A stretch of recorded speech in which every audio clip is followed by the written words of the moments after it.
اليوم غادي نشوفوا السند والدراع اليمن ديال الشيف دو كويزين اللي كيخلي لا كويزين يبقى خدام حتى في الغياب ديال الشيف.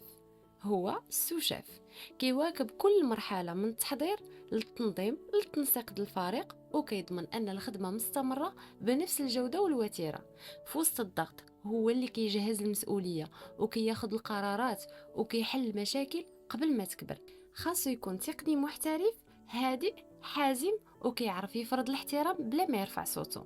المهنة ديالو هي مدرسة للقيادة وفيها فرصة حقيقية لتطوير المهارات والتقدم في رئاسة المطبخ. إلا كنتي كتشوف الطموح كيبدا من الالتزام والقيادة الحقيقية كتمارس بالصبر والتواضع، فدور السوشيف هو طريقك نحو القمة.